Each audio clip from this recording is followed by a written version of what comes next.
Aleluia, vamos à palavra de Deus. Os pilares da igreja, Atos 2, 41 e 42. Está escrito assim, Atos 2, 41 e 42. Então, os que lhe aceitaram a palavra foram batizados, havendo um acréscimo naquele dia de quase 3.000 pessoas. Eu estou orando ao Senhor para que em um evento o Senhor nos tire de um patamar para outro patamar. Aconteceu já em Atos, pode acontecer nos nossos dias. Quem crê, diga amém. Creia por esse encontro, comandante. Levante-se e vamos botar gente nesse encontro. Em um dia, quando a igreja reuniu-se, antes do Espírito Santo descer, eram 120 pessoas. Vieram 120 línguas de fogo, uma sobre cada cabeça. Eu gosto disso. Por que só 120? Porque só tinha 120 na reunião. Quando Jesus mandou ir reunir, sabe para quantos ele mandou? 500. Quando chegaram no lugar da reunião, 120. O que aconteceu com 380, né? Com os 380, foi muita gente que faltou o culto, hein? 380.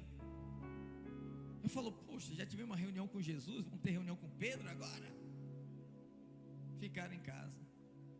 Foi ver o resultado da eleição. Foi para a praia. Eles não sabiam que naquela noite o Espírito Santo ia ser derramado, naquele dia.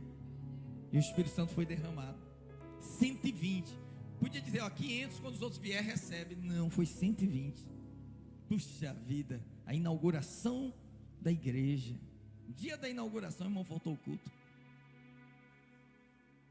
A Bíblia diz, Pedro saiu, pregou, 3.000 pessoas se converteram. Agora, o que tem a seguir é a vida da igreja. A partir dali, perseveravam na doutrina dos apóstolos, na comunhão, no partir do pão e nas orações. Então aqueles que creram, foram batizados, eles perseveravam. O que é perseverar? É gente constante, não pinga hoje, não pinga amanhã. É gente que toda semana, todo dia, ele está na mesma direção. Ontem eu chamei um pastor que foi um dos primeiros a caminhar com a vinha. Eu falei, eu quero falar contigo e com a sua esposa. E ele ficou assustado. O que houve, pastor? Eu falei, irmão, eu quero louvar a sua vida, porque desde a primeira vez que você apertou minha mão, você tem sido uma pessoa constante. E uma coisa que eu aprendi a valorizar na minha vida, nos relacionamentos, é constância. Constância. Sabe o que é constância? É gente que não tem aquele estilo de vida que pinga hoje e não pinga amanhã. Está ali. É coluna. Você pode vir e voltar, a coluna vai estar ali, vai estar ali. Entende? Perseveravam, eram constantes em 4 coisas. Diga, a doutrina dos apóstolos. Vamos, irmãos, diga, a doutrina dos apóstolos, partir do pão, comunhão e orações. Na verdade, a doutrina dos apóstolos, comunhão, partir do pão e nas orações. Então, quando eles recebem a revelação da igreja, eles entendem que essas 4 coisas não podem ser negligenciadas. Você pode negligenciar muitas coisas na vida, mas há 4 que você precisa guardar: a doutrina dos apóstolos, a comunhão da igreja, o partir do pão e as orações. E essas 4 coisas são como 4 pilares de sustentação sobre os quais se assenta a obra do Senhor. Se não tiver uma doutrina neotestamentária, se não tiver comunhão, se não tiver o partir do pão e se não tiver orações, não é igreja. Não é igreja. Então é importante que nós entendamos isso, porque hoje existem muitos estilos ministeriais. A maioria deles tem uma ou duas dessas ênfases. Você vai em algumas igrejas que elas são festivas, são muito evento, termina um evento, começa outro evento, o pessoal fala, nossa, lá é muito bacana, tem muito evento. E os eventos são tão bons, tão bons, tão bons, que é pouca palavra, mas são eventos maravilhosos. Tem laser, tem luzes, tem neon, tem confete, tem tanta coisa. fraco de palavra. Depois você pega tudo aquilo, bate no liquidificador, não dá um copo. Tem igreja que tem uma ênfase na palavra, mas é uma geladeira. As pessoas não têm relacionamento. O camarada entra e sai, entra e sai, entra e sai. Ninguém sabe, não tem contato, não tem conexão. Muitos lugares são assim. Um tempo atrás, eu fui cumprimentar uma pessoa nos visitando. Eu falei, que bom que você está aqui. Somos uma igreja em célula. Falou, não estou procurando célula. Eu já sou crente há muito tempo. Eu quero vir numa igreja. Eu quero vir, sentar e ir embora, pastor. Eu falei, vai dar ruim. Não quero esse negócio pegajoso, ninguém me cumprimentando, perguntando se eu faltei culto, se eu fui, se eu vim. Não quero isso. Eu falei, meu Deus do céu. Eu conto ou vocês contam? Quero ser livre. Nós não somos livres. Ninguém nunca foi livre. Você era prisioneiro do reino das trevas, do reino das trevas. Agora você está no reino da luz. Amém? Tem um rei que governa sobre a nossa vida. Então vamos ver esses 4 aspectos. Quando esses 4 aspectos se manifestaram na vida da igreja, olha o que aconteceu. Olha os resultados práticos. Atos 2:43, todos lendo juntos. Atos 2:43. 1, 2, 3. Cada alma havia temor, e muitos prodígios e sinais eram feitos por intermédio dos apóstolos, porque eles tinham os 4 pilares. Havia sinais e prodígios. Irmãos, isso é uma coisa que nós temos que ver constantemente na vida da igreja. Sinais e prodígios. Sinais e prodígios. Sinais são coisas que Deus faz que apontam para algo maior. Prodígios são coisas maravilhosas, coisas que deixam a gente embasbacado, queixo caído. É por isso que a Bíblia diz que um dos nomes de Jesus é maravilhoso. Maravilhoso não é lindão, não. Maravilhoso é aquele que opera maravilhas, aquele que faz o que o homem não faz. Se continuarmos perseverando nesses 4 pilares, novamente, maravilhas e sinais serão feitos em nome de Jesus. Atos 2:46. Vamos lá, todos juntos, 1, 2, 3. Diariamente perseveravam unânimes no templo, partiam pão de casa em casa e tomavam as suas refeições com alegria e singeleza de coração. Quantas vezes esses irmãos se encontravam? Não era só domingo não, irmão. Não era só quinta não. Diariamente. Olha quanto nós nos distanciamos do Novo Testamento. E eles se encontravam para quê? Partir o pão. O que é partir o pão? Ceia. Encontrava, tinha ceia. Eram reuniões espirituais que, edificava tanto que Paulo diz, irmãos, quando vocês reúnem é uma maravilha. Um tem salmo, outro tem hino, outro tem cânticos espirituais. Tinham palavras proféticas, uns oravam pelos outros, era uma maravilha. Eles se reuniam para quê? Para tomar refeição. Irmão, coloca isso no seu coração. O poder de um café com um bolo de milho ou de aipim. Crente tem que se encontrar para comer.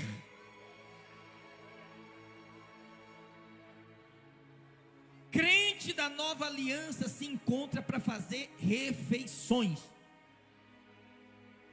Não é só comer, mas também para comer e fazer orações. Então eles oravam, eles comiam, eles partiam o pão. Partir o pão é uma referência à ceia. Eles louvavam ao Senhor, eles reafirmavam a doutrina dos apóstolos. Era todo dia, de casa em casa. E no templo eles se reuniam no primeiro dia da semana. Qual é o primeiro dia da semana? Domingo. Atos 20, verso 7. Vamos ler, 1, 2, 3. No primeiro dia da semana, estando nós reunidos com o fim de partir o pão, Paulo, que devia seguir viagem no dia imediato, exortava-os e prolongou o discurso até a meia-noite. Eu nunca fiz isso aqui, prolongar a pregação até meia-noite, mas Paulo fez. Mas Paulo ia pregar na reunião, e ninguém falou assim, os irmãos foram reunir por causa do Paulo. Foram reunir, porque eles falaram, nós temos que partir o pão. Temos que celebrar a ceia. Olha que maravilha. Então eu creio que o partir do pão seja a principal forma de adoração ao Senhor, porque a Santa Ceia é algo muito querido no coração do Pai, porque ela retrata a obra do Filho. Tudo que retrata a obra do Filho, o Pai se alegra, porque a alegria do Pai está no Filho. Este é meu Filho amado. Quando você invoca o nome de Jesus, o Pai se levanta. Quando você adora o nome de Jesus, o Espírito também se manifesta. Tinha uma música, eu acho que na década de 90, que a gente cantava, eu não sei se era do Moisés Malafaia, aquela Jesus, é dele, né? Jesus, Jesus. A música era só isso, só uma palavra. E eu me lembro que um dia um mover tão maravilhoso no culto, e a gente cantou essa música, eu nem sei quanto tempo, mas era muito tempo. E na hora que estava assim, parecendo que ia terminar, Jesus, Jesus, você falou, parou aí, Jesus, o negócio subia novamente, e aquela unção no ambiente, as pessoas chorando, e um dizia, ai, meu caroço sumiu, ai, minha dor foi embora, ai, não sei o que, e a gente via os prodígios, os milagres acontecendo. Por que Deus se alegra tanto nisso, irmãos? Jesus deixou duas ordenanças bem claras, e isso a igreja tem que praticar: batizar os conversos e celebrar a ceia. E as duas são muito importantes. O batismo sela o rompimento da sua vida com o mundo. A pessoa fica frequentando a igreja, ela não batiza. O que as pessoas falam? Não, ela vai na igreja, mas ela nem é batizada, não é? No dia que ela batiza, até o ímpio muda de tratar com ela. Fala, não, você é da igreja, você não pode fazer isso não. Fala um palavrão perto dele, fala, você não é crente, rapaz, você é batizado, você não pode fazer isso não. Tem um irmão aqui da igreja que ele me contou que no trabalho ele ficou nervoso lá, gritou com um colega. Aí ele falou, rapaz, você está gritando comigo? Ele falou, você também gritou comigo? Ele falou, mas eu não sou crente. Olha, às vezes Deus usa a mula para exortar o profeta. Ele falou, eu posso, você não pode não. Entendeu? Pô, pastor, ele falou isso para mim, me revoltou. Eu falei, não, irmão, revolta não. Mantenha a temperança. Entende? Então, essa igreja aqui é uma igreja que valorizava a ceia, aponta para a obra de Cristo na cruz. Fazer isso em memória de mim até que Ele venha. Pronto, o Pai fica feliz. O Pai fica feliz. Depois, Atos 2:47 continua dizendo assim, vamos todos juntos: louvando a Deus e contando com a simpatia de todo o povo. Enquanto isso, acrescentava-lhes o Senhor dia a dia os que iam sendo salvos. O que a igreja fazia? Reunia, orava. O vizinho estava olhando, nossa, esse pessoal já está aí de novo, orando, partindo pão, testemunho, profecia, manifestação de Deus. Daqui a pouco todo mundo rindo, comendo. O vizinho falava, rapaz, um dia eu vou entrar nessa reunião, e todo dia entrava gente, as células estavam crescendo, a obra estava avançando, pessoas estavam chegando. A Bíblia diz que Deus estava acrescentando à igreja aqueles que haviam de ser salvos. Deus mesmo acrescenta, irmãos. É só manter os 4 pilares da igreja. Então esses 4 pilares são chaves para experimentarmos o favor de Deus na vida diária da igreja. Quantos dizem amém? Vamos lá, diga: doutrina dos apóstolos, comunhão, partir do pão e oração. Nós temos que orar mais, amém, queridos? Amém. Segundo, os 4 pilares vistos no tabernáculo. Quando nós lemos os 4 pilares em Atos 2:4 e olhamos para o tabernáculo, nós vamos ver um alinhamento, uma analogia de que aquilo que está em Atos também estava lá no tabernáculo de Moisés. Então, quando você olha o tabernáculo, imagina assim, tirando a tampa do tabernáculo, a cobertura do tabernáculo, projeta para mim, por favor, olhando de cima para baixo. Como que você enxerga o tabernáculo? primeiro móvel, o altar de holocausto. Esse tabernáculo de Moisés não é o templo que Salomão construiu. O templo que Salomão... Não, deixa lá, irmão. O templo que Salomão construiu foi tudo isso aí, só que muito ampliado, ok? Mas o tabernáculo de Moisés era móvel. Eles montavam quando acampavam, quando desacampavam, quando seguiam viagem.